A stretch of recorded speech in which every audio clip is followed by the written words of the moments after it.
Hi ஜலம் வணக்கம். This is மகா. 10th ஸ்டாண்டர்ட் மேத்ஸில் கிராஃப் பார்த்துட்ருக்கோம் சாமி. எடுத்துக்காட்டு 3.48 3வது படத்தில் 48வது கணக்கு.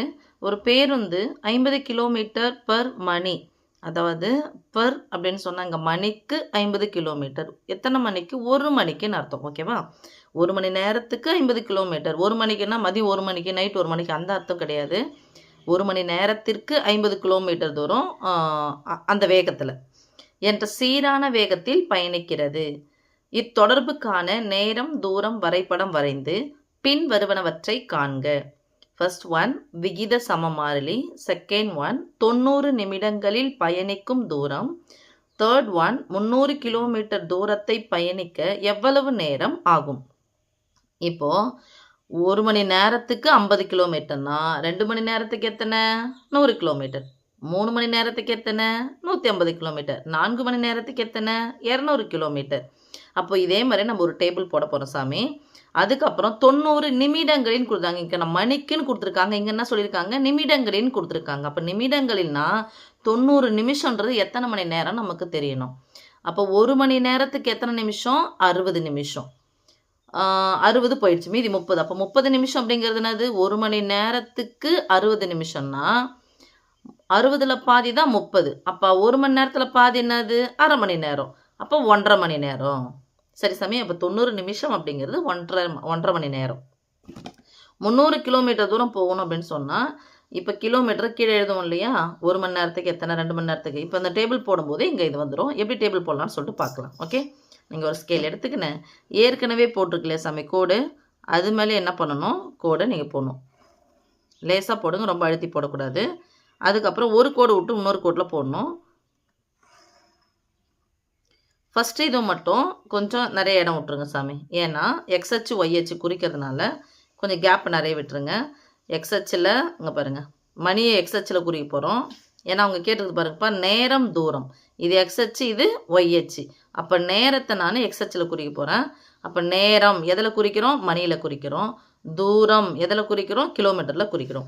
அதனால் இந்த எக்ஸ்ஹெச் ஒய்ஹெச் எழுதுறதுக்கு கொஞ்சம் கேப் விட்டு போட்டுருங்க.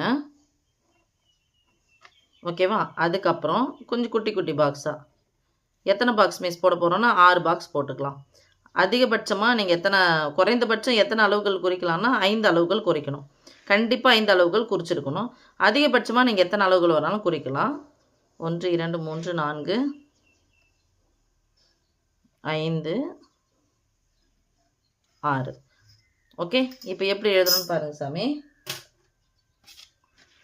நீங்கள் ஃபஸ்ட்டு என்னது? நேரம். நான் கொஞ்சம் பெருசாக விட்டதுனால நேரம் போட்டுட்டு, நேரம் எக்ஸு எதில் போடணும்? மணியில். ஏன்னா மணியில் தான் நான் நேரத்தை குறிக்க போகிறேன். ஓகேவா? அங்கே மணி கொடுத்தனா மணியில் தான் குறிக்க போகிறோம். அடுத்தது தூரம். அடுத்த பாக்ஸில் நீங்கள் மேலே கூட கொஞ்சம் சென்டர் பண்ணி எழுதிங்க சாமி. நேரம் எதில் குறிக்க போகிறோம்? ஒய். எதில் குறிச்சிடறோம்? அலகு எதில்? கிலோமீட்டரில். புள்ளி வைக்கக்கூடாது நடுவில். ஓகே செல்லம். இப்போது ஒரு மணி நேரத்துக்கு எத்தனை கிலோமீட்டர்? 50 கிலோமீட்டர். ஒரு மணி நேரத்துக்கு 50 கிலோமீட்டர். 2 மணி நேரத்துக்கு 100 கிலோமீட்டர். 3 மணி நேரத்துக்கு 150 கிலோமீட்டர். என்ன பண்ணோம்? 50 50 கூட்டிக்கினே போனோங்க, ஒன்று ஒன்றா கூட்டணும். 4 மணி நேரத்துக்கு 200 கிலோமீட்டர். 5 மணி நேரத்திற்கு 250 கிலோமீட்டர். 6 மணி நேரத்திற்கு 300 கிலோமீட்டர். 50 ரூபா 50 ரூபா கூட 100 ரூபா 100 50 சேர்த்தா 150 200. இதெல்லாம் வந்து அழகாக நீங்களே சொல்லிடுவீங்க. நீங்களாம் ப்ரில்லியன்ட் இல்லை. அப்புறம் 1 மணி நேரம் 2 மணி நேரம் 3 மணி நேரம் அப்படின்னு சொல்லிட்டு இப்படி போய்கிட்டே இருக்குது. சரியா? இப்போது இவங்க கேட்குற கேள்வி இங்கேருந்து நம்ம எழுதிடலாமான்னு பாருங்கள். விகித சமம் மாறிலின்னு சொல்லியிருக்காங்க. நான் உங்களுக்கு ஏற்கனவே சொல்லிட்டேன், மிஸ் எல்லாம் படம் வரைஞ்சிட்டு நம்ம எழுதிக்கலாம்னா நம்ம படம் வரைஞ்சிடலாம். ஓகே, இப்போ என்ன பண்ணிக்கணும் சாமி? நமக்கு எக்ஸ்ஹெச் வந்து இந்த சைடு இருக்குது இல்லையா? 5 அளவுகள் இல்லை 6 அளவுகள் போதும். அதனால் என்ன பண்ணுறேன், ரொம்ப இது வரல, சென்டர் பண்ணி நான் கூட போட்டுக்கிறேன். ரொம்ப குட்டியாக கூட போட்டுக்கலாம், ஒன்றும் தப்பு கிடையாது. நாங்கள் பாரு இங்கேருந்து இங்கே போட்டுக்கிறேன், ரொம்ப கிறிஸ்பாக. ஓகே மிஸ், மேலே வரைக்கும் இழுக்கணும் அவசியம் இல்லை. ஓகே, இதை கொஞ்சம் கீழே கொஞ்சம் இடம் விட்டுட்டு ஃபுல்லாக போட்டு கவர் பண்ணணும்னு அவசியம் இல்லை சாமி. நேராக வச்சு எடுத்துருங்க. டார்க்காக இருக்கிற கோட்டில் தான் இழுக்கிறோம் நீங்கள்.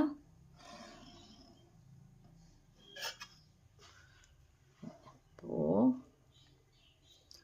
கிடைமட்டமாக இருக்கிறது எக்ஸ் அச்சு, செங்குத்தாக இருக்கிறது ஒய் அச்சு. அப்போ கீழே செங்குத்தாக தானே இருக்குது, இது ஒய் அச்சு. கிடைமட்டமாக இருந்தால் எக்ஸ் அச்சு. Right side x, left side X dash. மேல் பக்கம் ஒய், கீழ்ப்பக்கம் ஒய் டேஷ். நீங்கள் 6வதுலேயே படிச்சிட்டிங்க. ரைட் சைடும் மேல் சைடும் இருந்தால் ப்ளஸ் நம்பரு, லெஃப்ட் சைடும் கீழே இருந்தால் ரைட் நம்பரு. ஓகேவா? Sorry, minus number, sorry. Left சைடும் கீழவும் இருந்தால் மைனஸ் நம்பரு. இப்போ புள்ளிகளை குறிக்கலாம். மிஸ் கோடு போட்டு குறிக்கணுமானா கோடு போட்டு குறிக்க வேண்டிய அவசியம் இல்லை. எக்ஸ் அச்சு நம்ம என்ன பண்ணுறோம், 1 மணி நேரம், 2, 3. நீங்கள் கோடு போட்டாலும் ஓகே, கோடு போடலாம். சின்ன டேஷ் போடுறோம்ல அது மாதிரி போட்டாலும் ஓகே, போடலாம் ஓகே. 4, 5, 6. நீங்கள் அந்த கோட்டுக்கு நேராக சின்ன சின்னதாக அழகாக எழுதணும். ஓகே. அதுக்கப்புறம் ஒய் அச்சுலங்க பாருங்கப்பா, நீங்கள் இதுக்கு இங்கேருந்து நீங்கள் இப்படி எழுதினு போகணும், மேலே போகணும். மேலேருந்து கீழே வந்துடாதீங்க. நான் போன கணக்கில் மேலேருந்து கீழே வந்தேன்னா எனக்கு ஹையஸ்ட்டாக எவ்வளோ தேவை அப்படிங்கிறது இருந்துச்சு. அதனால் மேலேருந்து கீழே வந்தேன். நான் இங்கே கணக்கு பண்ணிட்டேன். இங்கே போட்டதுன்னா கீழேருந்து மேலே போங்க. இங்கே போடலை, இந்த எக்ஸச்சு நீங்கள் இது மார்க் பண்ணலை அப்படின்னு சொன்னால் மேலேருந்து கீழே வாங்க. இப்போ நான் மார்க் பண்ணிவிட்டேன், கீழேருந்து மேலே போகிறேன். இது 0.0 ஆதி புள்ளி, இதை விட்டுடணும். இங்கேருந்து போகிறோம். 50 தானே, 50. இது 100, 150, 200, 250, 300. நான் 300 வரைக்கும் தான் போட்டிருக்கேன். எனக்கு 300 வரைக்கும் போதும். 1 மணி நேரத்துக்கு சாரி, இது என்ன சாமி, இது நேரம். எக்ஸ் அச்சு நேரம், நான் போடணும் ப்ராக்கெட்டில் மணியில். அடுத்து இது ஒய் அச்சு. இப்போ அடுத்த கோடு தான் சாமி சொல்லிக்கிறேன், சென்டர் பண்ணி எழுதிக்கோங்க. தூரம் கிலோமீட்டரில். இந்த அளவு குறிச்சிட்டோன்னு என்ன எழுதணும் சாமி, அளவு திட்டம். இந்த கொஞ்சம் கேப் இருக்கு இல்லையா, இந்த கேப்பில் போயிட்டு ஒரு கோடு அழகாக எடுத்து எழுதுங்க. அளவு திட்டம்.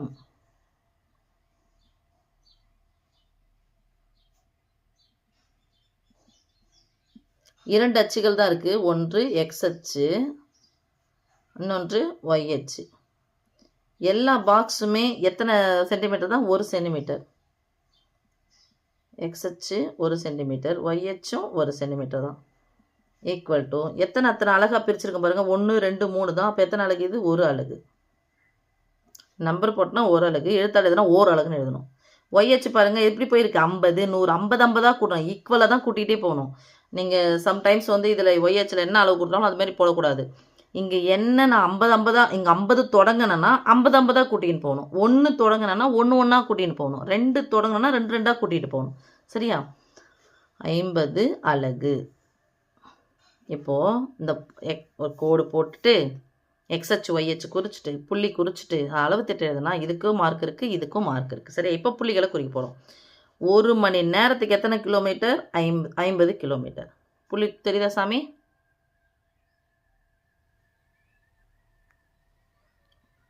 ஒரு மணி நேரத்துக்கு 50 கிலோமீட்டர். 1க்கு நேராக போயிட்டு 50ல் மீட் பண்ணிக்கணும். 2 மணி நேரத்துக்கு இழுத்துக்கிட்டே போகிறோம். எத்தனை கிலோமீட்டர், 100 கிலோமீட்டர். 3 மணி நேரத்துக்கு இப்படியே பாங்க சாமி, ரொம்ப பென்சில் வச்சு எடுத்துன்னு போயிடாங்க. 150 கிலோமீட்டர். இப்படியே போட்டிங்கன்னா 200 கிலோமீட்டர். இங்கே போனீங்களா 250 கிலோமீட்டர். 6க்கு நானே குறித்து வச்சுக்கிறேன். 6க்கு நேராக 300 கிலோமீட்டர். குறிச்சாச்சா? இப்போ பாருங்கள், மூளை விட்ட மாதிரி இது மாதிரி போதா? ஸ்கேல் வச்சு என்ன பண்ணணும்னா நீங்கள் லைன் பண்ணணும். தொப்புக்குன்னு இல்லை, இந்த புள்ளி நீங்கள் வச்சிங்க இல்லையா, அதை ஷார்ப்பாக இருக்கான்னு பார்க்கணும். அந்த புள்ளி எதுக்கு நேராக வரணும்னா இது மாதிரி நேர்கோடு வந்துச்சுன்னா 0,0 புள்ளியில் மீட் பண்ணுதான்னு பார்க்கணும். ஒரு முறை அழுத்தி வச்சு பார்த்துங்க, கோணே போயிடக்கூடாது.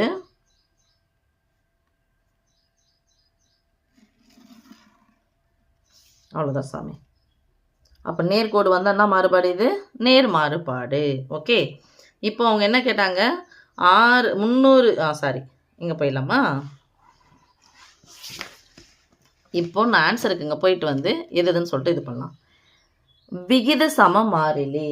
விகித சம மாறிலி அப்படின்னு சொன்னால் ஃபஸ்ட் எடுத்தோடனே இங்கே இது மாதிரி டேபிள் போகிறோமா சாமி, இங்கே நேர்கோடு நம்ம வரைஞ்சிட்டு வந்துட்டோம் இல்லையா, அப்போ நேர்கோடாக வந்துச்சு அப்படின்னு சொன்னால் அது என்ன மாறுபாடு, நேர் மாறுபாடு. அதனால் எப்படி எழுத போகிறோம், இது ஒரு நேர் மாறுபாடு. எனவே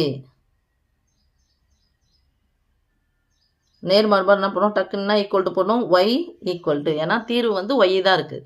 ஒய் ஈக்குவல் டு என்ன பண்ணும் சாமி, கே இன்ட்டு எக்ஸு. எக்ஸ் மடங்கு தான் அர்த்தம். ஒரு 50 50, 2 50 100, 3 50 100, அது மாதிரி 3 50 150 அப்படி வருது இல்லையா? அப்படி இங்கே Y equal to K into எக்ஸா. இப்போது தீஸ் இம்ப்ளாய்ஸ் இந்த கேன்றது தான் மாறிலி. என்ன மாறிலி? விகித சம மாறிலி. போன கணக்கில் நான் கே ஈக்குவல்ட்டுன்னு எழுதினேன் சாமி, ஆனால் விகித சம மாறிலின்னு சொல்லிட்டு ஈக்குவல்ட்டு போட்டு என்ன மதிப்பு வச்சு நான் எழுதாம விட்டுட்டேன். எழுதிங்க 3.1. முதல் கணக்கு 47வது கணக்கில் 3.1 3.1 தான் அவங்க என்ன பண்ணுறாங்க, தொடர்ச்சியாக கூட்டிகிட்டு போயிட்டுருக்காங்க. ஓகே சாமி, எழுதிங்க சொல்லும். விகித சம மாறிலி யார்? விகித சம மாறிலி கே தான். அப்போ கே ஈக்குவல் டு கே மட்டும்தான் வேணும்னா யார் வேணாம், எனக்கு எக்ஸ் வேணாம். அப்போ கேக்கும் எக்ஸுக்கு நடுவில் பெருக்கலாக இருக்கிற எக்ஸ் இந்த பக்கம் வந்துச்சுன்னா வகுத்துலாம் மாறும். ஏற்கனவே அங்கே இருக்கிறது ஒய் பை எக்ஸ். ஓகே, அப்போது தீஸ் இம்ப்ளாய்ஸ் இங்கே இந்த படம் பார்த்தோம்னா கே ஈக்குவல் டு ஒன்றும் இல்லை, ஒய்ன்றது என்னது 50. 50 ஒன்றால் வகுத்தானே வரும், 50 தான் வரும். அதான் எத்தனையாக பிரித்து நேர்மாறுபாடுன்னு சொன்னால் எத்தனை அதிகரிச்சினே போதும், அதை போட்ட வேண்டியதான். K equal to 50. அலகு கிழக்குன்னு வெறும் எழுத வேண்டிய அவசியம் இல்லை. அதுக்கப்புறம் ஃபஸ்ட்டு 1 போகலாம். அவங்க பாருங்கள், விகித சம மாறிலின்னு தான் கேட்டிருக்காங்க. இதான் விகித சம மாறிலி நம்ம கண்டுபிடிச்சிட்டோம். இதுதான் ஃபஸ்ட்டு 1. அப்போ இங்கே போட்டுட்டு இதை கீழே எடுத்துகிட்டு வந்துடலாம். ஃபஸ்ட்டு 1 இங்கே கீழே போட்டு எழுதிக்கோங்க. ஓகே, செகண்ட் 1 இங்கே தான் நான் இந்த எதுக்கு இந்த கோடு விட்டேன் சாமி. 90 நிமிடங்கள் நான் சொல்லிட்டேன். 90 நிமிடம்னா ஒரு 90 நிமிஷத்தை நம்ம எப்படியா பிரிக்கணும், மணியாக பிரிக்கணும். அப்போ எத்தனை மணி நேரம் வந்து 90 நிமிஷம் 90 நிமிஷம் அப்படின்னு சொன்னால் 1 மணி நேரத்துக்கு 60 நிமிஷம், மீதி ஒரு 30 நிமிஷம் குறையுது. 60ல் பாதி 30, அப்போ 1 மணி நேரத்தில் பாதி 1.5 மணி நேரம். அப்போ படத்துலேருந்து போய் பாருங்கள் சாமி, 1.5 மணி நேரத்துக்கு எவ்வளோ அப்படின்னா இதுதான் 1 மணி நேரம், இது 2 மணி நேரம். 1க்கும் 2க்கும் நடுவில் இருக்கிறது தான் இந்த அரை. ஓகே, அப்போ இது போய் எங்கே மீட் ஆகுதுன்னு பாருப்பா. இது நேராக எழுத்துன்னு போங்க, இதில் ஒரு புள்ளி வைங்க. அப்படியே புள்ளி வச்சுட்டு இங்கே பார்த்தீங்கன்னா பாருங்கள், அது ஜூம் பண்ணி காமிக்கிட்டா.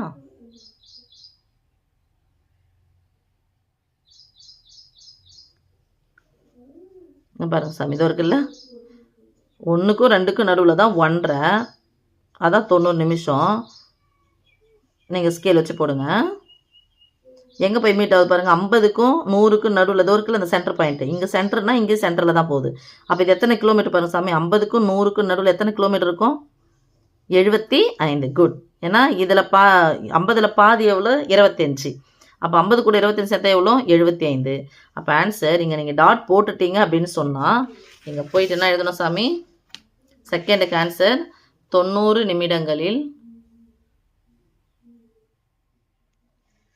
90 நிமிடங்களில் பயணிக்கும் தூரம். செகண்டுக்கு ஆன்சர் மட்டும் நீங்கள் எழுதினா போதும். எத்தனை பயணிக்கும் தூரம் எவ்வளோ? 75 கிலோமீட்டர். அடுத்தது தேர்ட் 1, 300 கிலோமீட்டர் தூரத்தை பயணிக்க எவ்வளவு நேரம் ஆகும்? 300 கிலோமீட்டர் தூரம் அப்படின்றது நம்ம எதில் குறிச்சிருக்கோம்? ஒய்ஹெச்சில் தானே குறிச்சிருக்கோம். இங்கே டேபிள்லே போட்டு வச்சுக்கிறேன். ஒய்ஹெச்சில் 300 குறிச்சிருக்கிறேன். எத்தனை மணி நேரம் ஆகுது? நேரம் 6 மணி நேரம். அப்போ ஆன்சர் 6 மணி நேரம். இப்போ நான் போயிட்டு என்ன பண்ணணும், இதில் குறிக்கணும். 6 மணி நேரம்ன்றது எக்ஸச்சில் தானே இருக்குது. அப்படியே போங்க, இந்த கோடுக்கு நேரம் சின்ன டாட் டாட்டாக போட்டுனே போகணும். ஸ்கேல் வச்சு போடுங்க சாமி, ஜூம் பண்ணுறேன். ஸ்கேல் வச்சு போடுங்க சாமி. நீங்கள் டாட் டாட்டாக போட்டால் இது மேலே நிதானமாக இருந்துச்சுன்னா அழகாக போட்டுடலாம். நீங்கள் ஒன்றும் இது பெரிய இதுலாம் இல்லை.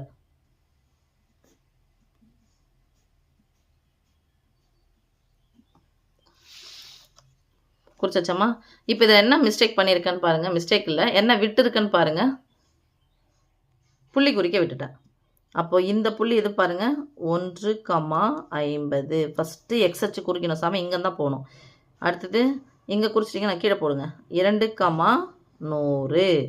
இது 3,150. இது 4,200. 4க்கு நேராக 200. 5,250. இந்த 1 2 3 4 5 புள்ளியை மட்டும் குறிச்சிடுங்கப்பா. ஆன்சருங்க எடுத்து எழுதிட்டோம். நீங்கள் டாட் போட்டு மார்க் பண்ணி காமிச்சா மட்டும் போதும். ஓகே சாமி, தேங்க்யூ.